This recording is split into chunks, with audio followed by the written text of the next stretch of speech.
네, 안녕하세요. 언론앵커입니다.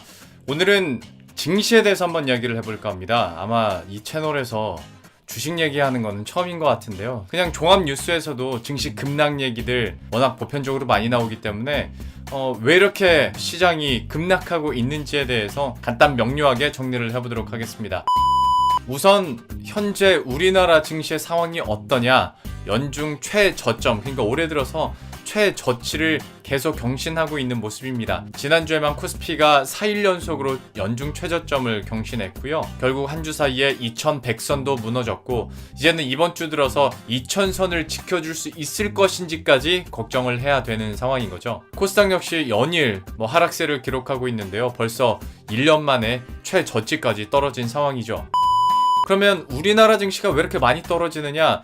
이것도 여러 가지 이유가 있습니다. 우선 미중 무역전쟁, 이제는 너무나도 잘 아실 것 같은데요. 여기에 따른 우려감들이 우리 증시에서도 계속 영향을 미치고 있는 겁니다. 미국과 중국 간의 무역 관세를 통해서 전쟁을 계속 이어간다면 우리나라는 아무래도 양국에 모두 영향력을 많이 받는 나라이기 때문에 새우등이 터지는 상황이 되는 거죠. 그리고 또 한 가지, 중국 경제 성장률도 그렇고요, 우리나라 경제 성장률도 그렇고 계속 둔화되고 있다라는 점이 무엇보다 걱정입니다. 하다 보면 당연히 증시에서도 탄력을 잃게 되겠죠. 이뿐만 아니라 우리나라 수출에서 아주 큰 비중을 차지하는 반도체에 대한 전망이 현재 좀 안 좋게 나와 있다라는 건데요. 하다 보니까 시가총액 상위 종목 가운데서 1, 2위 삼성전자와 SK하이닉스, 여기만 두 개 합쳐도 전체 시총의 25%가 넘거든요. 이 두 종목이 떨어지면 전체 증시가 떨어지는 거고, 하다 보면 투자 심리가 악화되면서 투자자들, 특히 외국인 투자자를 중심으로 매도세가 나오다 보니까 증시 전체가 뚝뚝뚝 떨어지고 있는 겁니다. 자, 그럼 우리나라만 이러느냐? 아닙니다.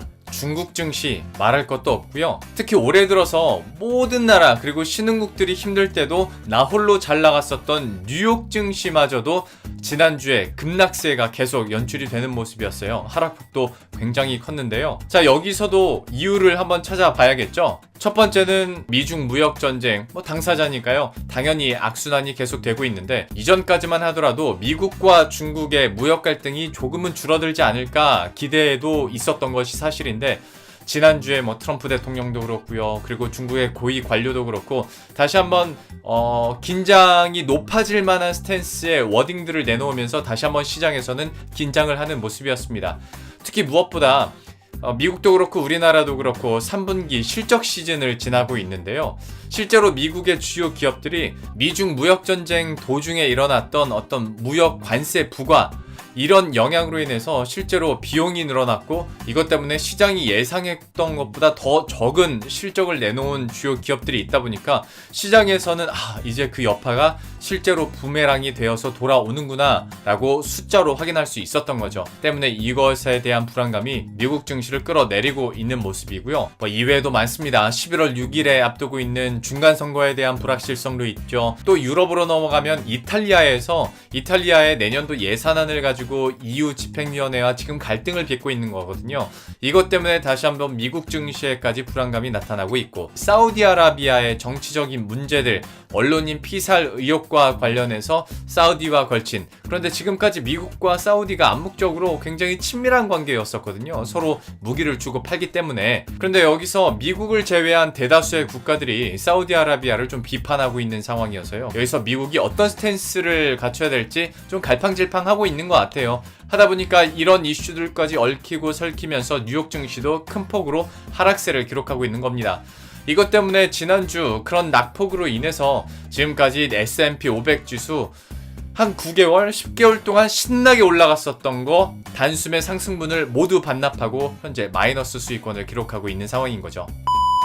자, 그럼 중요한 거는 앞으로가 어떻게 될 것이냐. 여전히 전망은 좋지 않습니다. 앞서 말씀드렸던 악재들이 어떻게 당장 해결될 이슈가 아니거든요.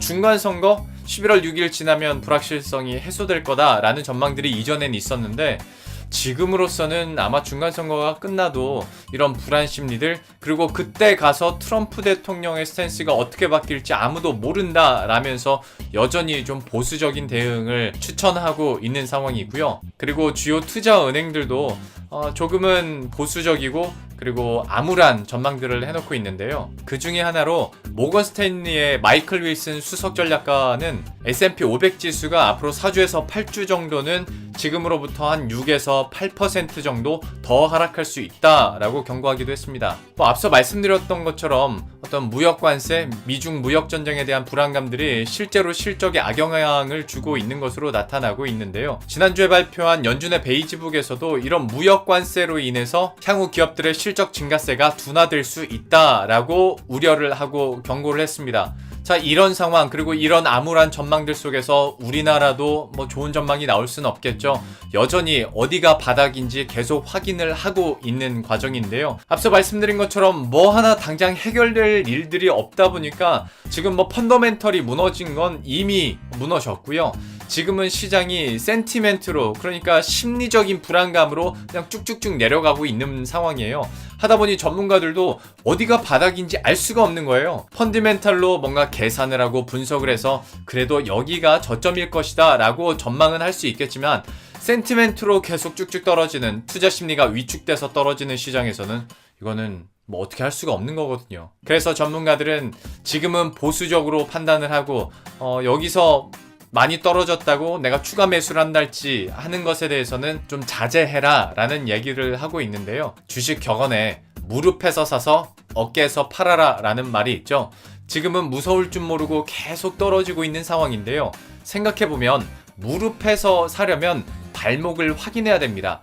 떨어지고 있는 상태에서 무릎을 확인할 수는 없겠죠. 발목을 찍고 다시 올라가는 상황에서 무릎을 확인한 후에 거기서 다시 한번 재차 올라가는 시장에 올라탄다면 그때쯤은 어깨에서 팔 수 있는 기회가 오지 않을까요? 고로 지금은 계속해서 발목이 어딘지 확인해 가고 있는 상황이기 때문에 적극적인 투자나 적극적인 매수는 지양하는 게 좋겠습니다. 이렇게 해서 오늘은 급락하고 있는 증시에 대해서 살펴봤는데요. 참 암울한 내용일 수밖에 없습니다. 어서 빨리 세계 경제 그리고 글로벌 증시, 우리나라 증시도 다시 한번 힘을 내면서 우상향하길 바라면서 저는 여기서 인사를 드리도록 하겠습니다. 언제나 말씀드리는 거지만 구독과 좋아요 항상 여러분들에게 열려 있으니까요. 한 번씩만 클릭 부탁드리겠습니다. 그럼 저는 다음 컨텐츠에서 뵙겠습니다. 안녕!